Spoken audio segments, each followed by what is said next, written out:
तो मेरे भाई कंप्रोमाइज नहीं करना मिक्स गैदरिंग पे, समझ रहे हो। और एक बात बहुओं के लिए स्पेशल, बयाना सुनती है खवातीन के जेठ से पर्दा करना है, देवर से पर्दा करना है, अल्लाह उसके रसूल का हुक्म है। यहां रुकावटें बनती हैं सासें। सास कहती है नहीं, मैं अपने घर का माहौल नहीं खराब कर सकती, मेरे सारे बेटों के सामने तुम्हें बैठना पड़ेगा। मैं हैरानगी की बात बताऊं, बसा औकात देवर और जेठ को तकलीफ नहीं हो रही होती, वो गैरतमंद होते हैं। वो कहते हैं यार अगर भाभी हमसे पर्दा करना चाहती है तो अच्छी बात है, ये उनका जाती मसला है। कोई अगर औरत मेरे सामने ना आना चाहे तो हमें कोई एतराज, पर्दा तो औरत पे फर्ज है ना, मर्द पे थोड़ी है। अब कोई औरत किसी मर्द के सामने आके बैठ जाती है तो मर्द पे थोड़ी फर्ज है कि वो बुर्का पहन के बैठे, तो बातचीत कर सकता है वो। लेकिन अगर कोई औरत पर्दा कर रही है, नहीं आना चाह रही है आपके सामने, फिर मर्द उसको देखने की कोशिश करे, उसके साथ बैठने की कोशिश करे, इसका मतलब ये मर्द क्या है, 2 नंबर। अब भाभी अगर जेठ या देवर से पर्दा करना चाहती है तो गैरतमंद जेठ या गैरतमंद देवर होगा, वो कहेगा भाई ये इनका पर्सनल मामला है, अगर ये शरीयत की वजह से पर्दा करना चाहती हैं तो अच्छी बात है, मैं इसमें इनका साथ दूंगा। ये नहीं चाहती कि मैं इनको देखूं या मैं इनके पास आगे बैठूं तो बहुत अच्छी बात है, गैरतमंद ये करेगा। बाज ऐसे केसेस आए हैं कि गैरतमंद जेठ और देवर ये कर रहा है, लेकिन रुकावट कौन डाल रही है, उसकी अम्मा, सास। कि नहीं मेरी बहुएं जो है ना, मेरे सब बेटे बराबर हैं, मेरे सब बेटे मेरी नजर में क्या है, बराबर। तो बहू को ऐसे मौके पे सास की बात मानना जायज, बोलो नहीं, बोल दे ऐसी की तैसी, बोले नहीं, पहले मोहब्बत से समझाए, क्योंकि इसने ऐसी की तैसी की इतना नहीं होगा, उसने कर दी ना तो मसला बड़ा खराब हो जाएगा। भाई अल्लाह का हुक्म है, ये नहीं हो सकता। हम कोई हिंदू और ईसाई थोड़ी हैं कि उनके यहां शादी हो गई तो देवर भी गले का जेवर, उनके यहां तो सारे ही रिश्ते सही हो जाते हैं, बिल्कुल कोई हया ही नहीं है। लोग कहते हैं ज्वाइंट फैमिली में पर्दा नहीं हो सकता। मेरे भाई हम बैठे हैं आपके सामने, हमारा घर था, हम 4 भाई थे और बहनें भी अल्हम्दुलिल्लाह, सब शादीशुदा। सब जब घर में आके इकट्ठे होते थे तो हमारी भाभी हमसे पर्दा करती थी, हमारी बेगमात हमारे भाइयों से पर्दा करती थी। हालांकि अल्लाह का फजल है, लोग जानते हैं हमारे भाइयों में बड़ी मोहब्बत है, कोई इख्तलाफात नहीं, और इकट्ठे हम कई साल रहे हैं। इसलिए मैं नहीं मानता ये बात कि भाभी पर्दा नहीं, एक घर में रहते हुए पर्दा नहीं हो सकता, हमने तो किया है। और हमारी भाभी हमारी कजने थी, मुझे अपने जाती हालात बताने का शौक नहीं है, लेकिन मजबूरन बता रहा हूं कि आपके सामने जिंदा मिसाल बैठी हुई है। भाई हम घरों में ज्वाइंट फैमिली में रहे हैं अल्हम्दुलिल्लाह, एक कई साल तक हम किस तरह रहे हैं, ज्वाइंट फैमिली, चारों भाई शादीशुदा और एक 2-3 दफा शादीशुदा। मैं समझा पा रहा हूं अपनी बात। कोई दूल्हा बनता है ना तो मुझसे मशवरा लेने आ रहा होता है, कहते हैं आप कई दफा दूल्हा बन चुके हैं, तो मैं उसे बता रहा हूं अल्हम्दुलिल्लाह अल्लाह ने मुझे ये सादत दी है कि मैं कई दफा दूल्हा बन चुका हूं। लेकिन मैं फिर उनसे कहता हूं कि तुम एक दफा दूल्हा बनने में जो टेंशन ले रहे हो ना, उससे लगता है तुम दोबारा दूल्हा बनना है अफोर्ड नहीं कर सकते। कोई इतना टेंशन वाला काम नहीं है दूल्हा बनना। 2-2 घंटे तो ब्यूटी पार्लर से तैयार होने में लग जाते हैं। हम जब भी दूल्हा बने, जो जुम्मे की तैयारी में जितना टाइम लगता है ना, दूल्हा बनने में उससे कम टाइम लगा है। गए नहाए साबुन से, मुझे नहीं याद पड़ता कभी दूल्हा बनने से पहले मैं शैम्पू से नहाया हूं, और यही सफेद कपड़े पहने, और आज बगैर बनियान के।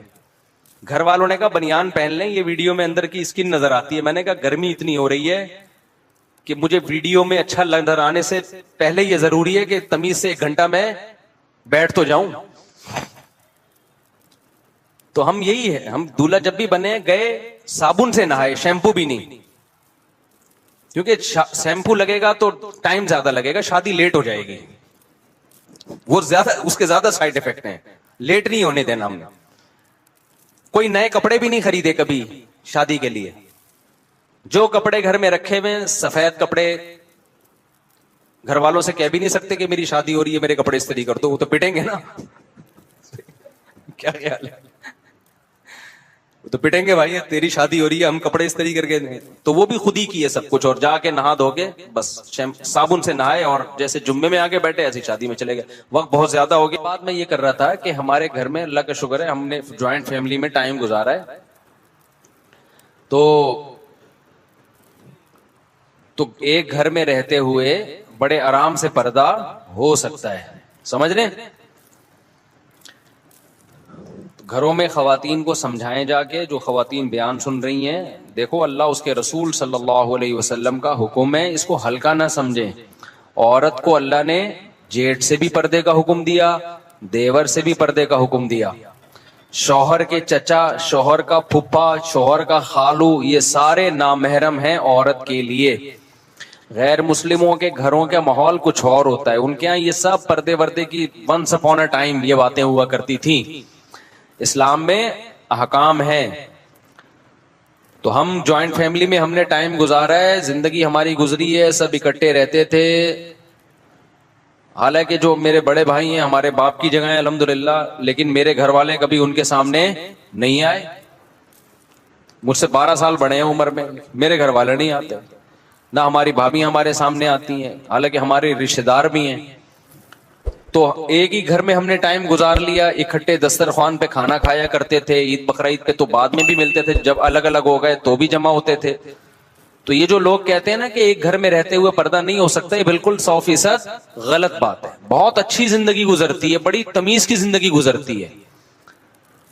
अगर पाकीज़ा जिंदगी चाहते हो ना, पाकीज़ा जिंदगी, तो इस पे आ जाओ, ठीक है ना। और अगर चाहते हो पाकीज़ा जिंदगी नहीं, अच्छा एक बात खूब समझ लो, हमारे यहां अक्सर लिबरल किस्म के लोग कहते हैं कि भाई क्या होता है अगर बेपर्दगी से, जिसने खराब होना होता है वो होता है, जिसने नहीं होना होता वो नहीं होता। ये नारा बहुत लगाया जाता है। एक साहब अपनी बेगम को अकेले सफर पे भेज रहे थे जहाज में, यंग बेगम थी उनकी बीवी। मैंने उनसे कहा कि शदीद जरूरत के बगैर औरत को अकेले सफर मत करने दो। कोई इमरजेंसी हो जाती है, कोई शदीद जरूरत है, एक अलग बात है, लेकिन शरीयत में इसको पसंद नहीं किया गया कि औरत बगैर महरम के सफर करे। उन्होंने कहा यार ये कुछ भी नहीं होता, इतने लोग करती हैं, इतनी खवातीन करती हैं। मैंने कहा ये तो बात छोड़ दें कि कुछ भी नहीं होता, बहुत सी जगहों पे बहुत कुछ हुआ है। तो कहने लगे हर जगह नहीं होता। तो मैंने कहा यकीनन हर जगह नहीं होता। खूब समझ लो, अहकाम जो दिए जाते हैं ना, जहां फितने का खौफ होता है वहां अहकाम दिए जाते हैं। फितने का वुकू यकीनी हो वहां पे अहकाम नहीं होते। मैं मिसाल से बात समझाता हूं। एक बंदा इधर चर्स की दुकान और हीरोइन की पुड़िया बेचना शुरू कर दे, गवर्नमेंट उसको रोकेगी कि नहीं रोकेगी? बोलो ना। वो ये दलील देता है कि यार जिसने खरीदना होगा खरीदेगा, ये अपनी मर्जी से है ना, इससे सोसाइटी खराब नहीं होगी, लोग चर्च के आदी नहीं बनेंगे। भाई जो खरीदना चाहेगा वो खरीदेगा, मेजॉरिटी नहीं खरीदेगी। मैंने फला इलाके में चर्च की दुकान खोली थी, किसी ने भी नहीं खरीदी मुझसे चर्च। ये दलील मान लोगे आप बोलोगे भाई हम रिस्क नहीं ले सकते। हमें पता है शराब की दुकान किसी मोहल्ले में खुल जाए, चर्च की दुकान, हीरोइन की दुकान खुल जाए, सारे ना हीरोइनची बनते हैं ना चर्सी बनते हैं। बल्कि अगर आप फ्री में भी हीरोइन बांटना शुरू कर देंगे, सारे फिर भी हीरोइनची नहीं बनेंगे। लेकिन इस खौफ से कि 2-4 भी हीरोइनची ना बन जाएं, इस खौफ से 100% लोगों को रोका जाएगा कि नहीं रोका जाएगा? कि भाई 2 भी तो बन सकते हैं ना। उन 2 की वजह से 98% को रोका जाएगा। औरत बेपर्दा होकर घर से बाहर निकले, औरत जवान औरत अकेले सफर करे। हम नहीं कह रहे सारे खराब होते हैं, सारी औरतें खराब हो जाती हैं, लेकिन सोसाइटी में 2% लोग भी तो खराब हो सकते हैं ना। उन 2% के लिए पाबंदी कितनों पे लगानी पड़ती है? 98% पे लगानी पड़ती है। कितने केसेस हमारे सामने आए हैं, बगैर महरम के औरत ने अकेले सफर किया है। अकेले सफर जब होता है ना, औरत भी आजाद होती है, कोई स्ट्रेस नहीं, कोई दबाव नहीं होता उसके ऊपर। 7 सीट में बैठा हुआ लड़का नौजवान वो नंबरों के तबादले मैरिड खवातीन से शुरू कर देते हैं। कई केसेस आए हैं कि ये लड़की खराब कैसे हुई है, वो ये अकेले सफर कर रही थी, साथ में एक हैंडसम सा लड़का आगे बैठ गया। लड़के बड़े ठरकी होते हैं, बहुत होशियार होते हैं। जब औरत के साथ कोई भाई होता है, कोई भी बाप होता है, तो एक मर्द को भी एहसास होता है कि मैंने भी दाएं बाएं नहीं देखना है, और औरत को भी एहसास होता है, उसको एक महफूज भी होती है वो। जब आपने आजाद कर दिया सोसाइटी को, तो अब सफर में कौन महल्ले में तो लोग देखने वाले होते हैं, आप अपने इलाके में रहते हो, आपको बीसियों किस्म के खौफ होते हैं। सफर में इंसान एक अजनबी होता है, वहां बीसियों किस्म के खतरा आते हैं कि कोई भी मर्द नंबर का, आजकल वो छेड़खानी नहीं होती जो पहले जमाने में खवातीन को छेड़ दिया जाके, अब मामला उससे आगे बढ़ चुका है। अब छेड़खानी वाले दौर गया, अब मर्द टाइम वेस्ट नहीं करते छेड़ के किसी को। मर्द अब क्या करते हैं, वो नंबरों के तबादले होते हैं। बातचीत शुरू कर दी, गपशप लगाना शुरू कर दी, नंबर मांग लिया कि मैं वैसे ही आपसे बातचीत करना चाहता हूं। शुरू में ये लेबल होता है, खवातीन बेवकूफी में आके नंबर दे देती हैं कि चलो जी हमने भी बातचीत ही करनी है, क्या हो गया भाई, ठीक है एक भाई समझ के बात कर लेंगे।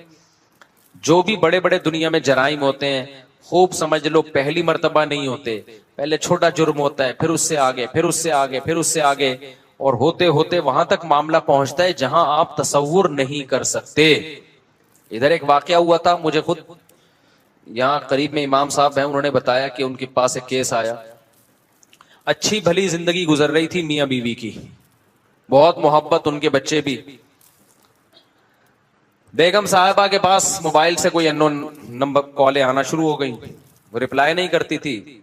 एक दिन तंग आके रिप्लाई कर दिया, वो कोई बड़े ऑफिसर थे, तो रिप्लाई कर दिया, तो फिर आपस में एसएमएस बाजियां शुरू। यहां तक नौबत पहुंची है कि वो हंसता बसता घर जिसके टूटने का कोई सोच नहीं सकता था, बेल आखिर वो औरत गई अदालत से खुला लिया। अदालतें तो बैठी हुई हैं खुला की डिग्रियां पकड़ाने के लिए, और जाके फिर शादी कर ली उसी से। शादी क्या है, वो तो हरामकारी है, जिना है। अपने बच्चे भी छोड़ दिए उसने, और वो मर्द भी मैरिड था। उसने अपनी पहली बीवी को उसको तलाक दी, इसने शर्त लगाई मैं तुझसे जब शादी करूंगी अपनी पहली बीवी और बच्चे को तलाक दे तू। इसने इसके इश्क में आके अपनी पहली बीवी को भी डिवोर्स दिए, उसके बच्चे भी छोड़ दिए, और लेबल ये लगाया कि मैं तेरी खातिर अपने बच्चों की कुर्बानी दे रहा हूं और अपनी बीवी की, तू मेरी खातिर अपने शौहर और बच्चों की कुर्बानी दे। अच्छे अच्छे हंसते बसते घर इस तरह उजड़ते हैं। आप ये फिर वही दलील दोगे, फला तो नहीं उजड़ा, फला तो नहीं उजड़ा। मैं कब कह रहा हूं सारे उजड़ते हैं भाई, लेकिन कुछ भी तो उजड़ते हैं ना। जब हीरोइन फ्री में बटना शुरू हो तो सारे थोड़ी हीरोइनची बनते हैं, सारे थोड़ी चरसी बनते हैं। लेकिन जितने चरसी बने, जितने हीरोइनची बने, ये हीरोइन बटने की वजह से तो बने हैं, तभी तो हीरोइन और चर्च पे पाबंदी लगाई जाती है। तो खूब समझ लो, जैसे नशई के लिए हीरोइन में अट्रैक्शन है, ऐसे ही अल्लाह ने मर्द के लिए किसमें अट्रैक्शन रखी है, औरत में। और खूब समझ लो कि मर्द ये औरत में ये नहीं देखता कि मैरिड है या अनमैरिड, बल्कि मर्द को मैरिड में ज्यादा दिलचस्पी होती है। उसको पता है ये तो, इसको तो शादी के वादे और लारे रप्पे देने ही नहीं है मैंने, इसको तो सिर्फ टाइम पास करना है इसके साथ। औरतें बेवकूफ बनती हैं, और जो औरतें इन मर्दों के चक्कर में आके अपना घर उजाड़ती हैं, उनको जब वो एजेड होती है ना, तो फितरत ऐसा इंतकाम लेती है ना उनसे कि उनकी नस्लें याद रखती हैं। अभी तो चस्के लगे भी होते हैं कि अपना घर उजाड़ दो, ये ज्यादा हैंडसम है, जरा पैसा देख के भाग जाती हैं। उसके बाद जो उनका अजाब में जो उनकी बुढ़ापा गुजरता है ना, और ये बुढ़ापा ज्यादा टाइम नहीं लेता आने में, 45-50 साल के बाद डाउन। जैसे ही डाउन होना शुरू हुई ना, फिर देखो कोई जहाज में नंबर भी नहीं मांगता, फिर वो तरसती है कोई हमसे नंबर तो मांगे, कोई हमें लिफ्ट तो कराए।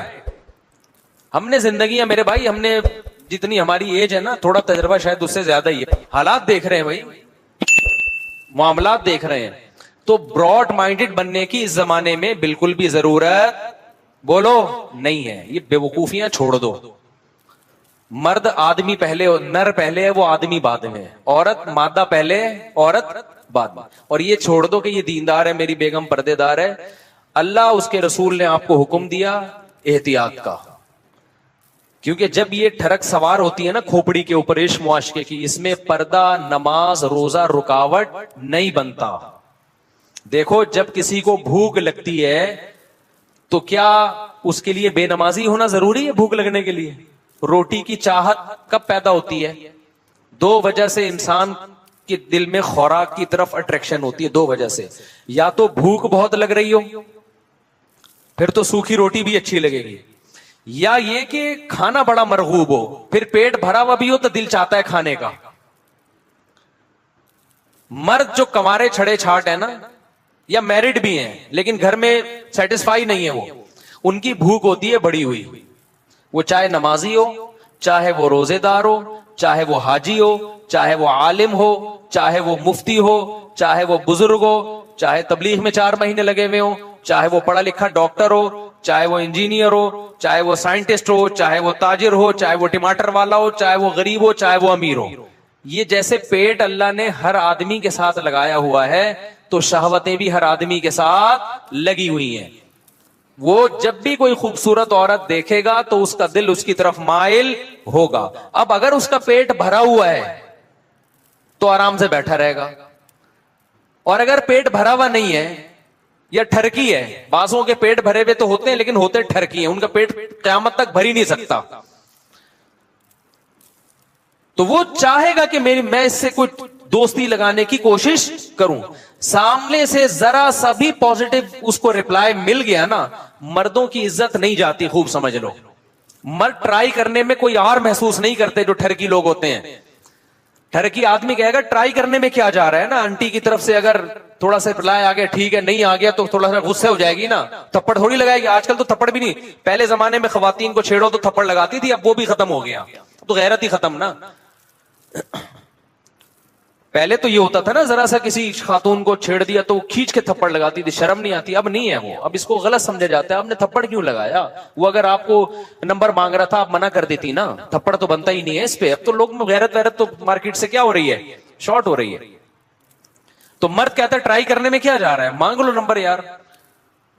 तो ये सारी चीजों पे कंट्रोल करने के लिए अल्लाह ने क्या हुक्म दिया है, औरत बगैर महरम के सफर बोलो ना करे। हाँ, मजबूरी के हकाम मैंने बताया अलग हैं, एक जरूरत हो, मजबूरी हो, वो एक अलग हकाम है, लेकिन नॉर्मली ये ठीक नहीं है। ब्रॉड माइंडेड मत बनो। देखो, मैं कुछ चीजें, लिबरल लोग बड़ी प्यारी बात करते दिन पहले एक डॉक्टर साहब आए मिलने के लिए मुझसे, एजुकेटेड फैमिली से उनका ताल्लुक था इस्लामाबाद में, और बड़ी लिबरल फैमिली से ताल्लुक था, लेकिन अल्लाह ने खोपड़ी उनको अल्हम्दुलिल्लाह दी है, वो कल्चर से मुतासिर नहीं हुए। कुछ लोग ऐसे भी होते हैं कि वो कल्चर का असर नहीं लेते, मौलवी नहीं है वो, ना उलमा में रहे हैं, वो बिल्कुल लिबरल आदमी। मुलाकात का मुझसे टाइम लिया हुआ था, मुझे आके कहने लगे मुफ्ती साहब ये जो हमारा मुआशरा लिबरलिज्म और यूरोप के कल्चर को फॉलो कर रहा है ना, इसके साइड इफेक्ट फौरी तौर पे जाहिर नहीं होते, ये बहुत अरसे के बाद इसके भयानक नताइज निकलते हैं। उसने कहा हमारी सोसाइटी, मुझे उनकी मुंह से ये बात इसलिए अच्छी लग रही थी कि मॉडर्न फैमिली से ताल्लुक था, मैंने कहा सही बंदा तज्जिया कर रहा है। उसने कहा हमारी सोसाइटी सिर्फ ये देख रही है कि यार फला कजन से पर्दा नहीं है तो कोई आपस में उनका रिलेशन नहीं हुआ नाजायज, कजनों से पर्दा नहीं है, देवरों से पर्दा नहीं है, जेठ से पर्दा नहीं है, लड़कियां को एजुकेशन में पढ़ रही हैं, माशाल्लाह अच्छे नंबर आ गए, कोई खराब नहीं हुई। उन्होंने कहा हमारी सोसाइटी जुज़वी तौर पर ना एक एक फर्द को देख रही है।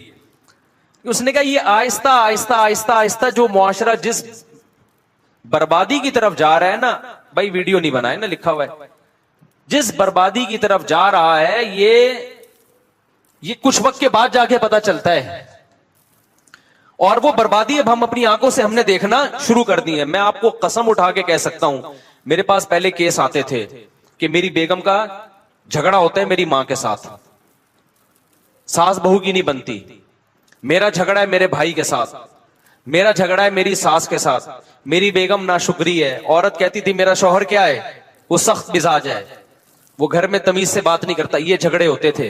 अब पता है क्या झगड़े आ रहे हैं, ये जो आप ब्रॉड माइंडेड बन गए ना कि कुछ नहीं होता, एक्चुअली ये सब मौलवियों की फजूल किस्म की बातें हैं, मुआशरा कहां से कहां जा रहा है, और ये कह रहे हैं जेठ से पर्दा करो, देवर से पर्दा करो, और गैर महरम से बात ना करो, महरम ना महरम, अंग्रेज पहुंच गया चांद पे और ये भी महरम ना महरम के चक्कर में पड़े हुए हैं। ये जो आप लोगों ने जब इस तरह से मौलवियों का मजाक उड़ाया है ना, उसकी सोसाइटी पे असरात बताओ। तो पहले क्या क्या झगड़े आते थे हमारे पास, हम इसी मुआशरे में पैदा हुए हैं और हम झगड़े बहुत पहले से निपटा रहे हैं।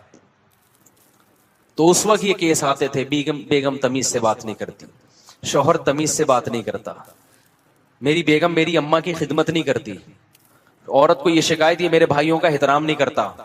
अब पता है क्या झगड़े आ रहे हैं, मेरी बेगम स्काइप पे लड़कों से बात करती है, समझ में आ रही है बात?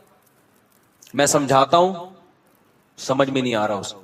मैंने उस दिन अपनी बेगम का नंबर निकाला, व्हाट्सएप में गया तो पता चला वहां तो मामला थी कुछ और है। लड़कों से अपनी तस्वीरें शेयर की हुई हैं। ये अच्छे घरों की बात कर रहा हूं, कोई भंगियों चमारों के खानदानों की बात नहीं कर रहा, एजुकेटेड फैमिलियों की बात कर रहा हूं। और औरत की क्या शिकायत आती है?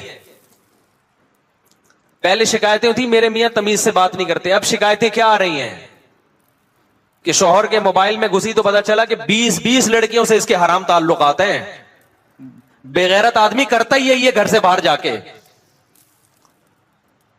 अच्छे घरानों की बात, हमें खून के आंसू इसलिए रोते हैं, ये भंगियों चमारों के घर बात नहीं हो रही, ये पढ़े लिखे खानदानों की बातें हो रही हैं।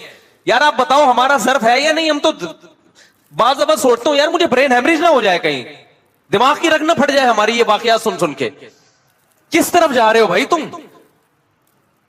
औरत शौहर को क्या कह रही है? ये पढ़े लिखे खानदानों, जब शौहर की लड़कियों से ताल्लुकात, अब औरत को डर है इससे तलाक ली तो जाऊंगी कहां मैं, हम भी मशवरा नहीं देंगे तलाक लो। क्यों? तलाक लेने के बाद हमारी सोसाइटी में उस औरत का कोई पुरसाने हाल नहीं होता, क्योंकि मर्दों में 2-3 शादियों का रिवाज तो है नहीं। वो तो फिर अपनी इज्जत कैसे बचाएगी? वो तो कल जो काम इसका मियां कर रहा है कल वो ये खुद करेगी। और मर्द को पता होता है कि बीवी मेरी, औरत का मजबूरी है, नहीं ये औरत मुझे नहीं छोड़ सकती। इसका नाजायज फायदा फिर वो क्या उठाएगा? शुरू में तो छुपाएगा लड़कियों से ताल्लुकात को ताकि बेइज्जती ना हो, लेकिन जब पता चल गया ना कि अब हैं, तो कह रहा अब तो मैं बदनाम हो ही गया हूं, अब बीवी के सामने लड़कों से, औरतों से बात करेगा। वो नहीं आई बात मेरा ख्याल है। अब क्या करेगा? वो कहेगा मैं हूं तो हूं। अब बीवी के सामने अपनी गर्लफ्रेंड से बात करेगा। और इससे भी आगे के मामलात हैं, मगर मिंबर पे बताते हुए मेरा ज़र्फ नहीं है, मैं इससे आगे जाऊंगा। गंद इससे भी आगे हो रहा है। यार गधे घोड़ों की सोसाइटी तश्कील दे रहे हो, तुम इंसान हो यार, तुम गधे घोड़े हो, कुत्ते बिल्लियों वाली जिंदगी गुजार रहे हो। कौन से इंसानियत है यार? ये सोचते क्यों नहीं? ये हो क्यों रहा है? ये बेपर्दगी वजह नहीं है, ब्रॉड माइंडेड होना वजह नहीं है, तो और क्या वजह है? तुम ये चाहते हो कल ये सोसाइटी गधे घोड़ों की बने?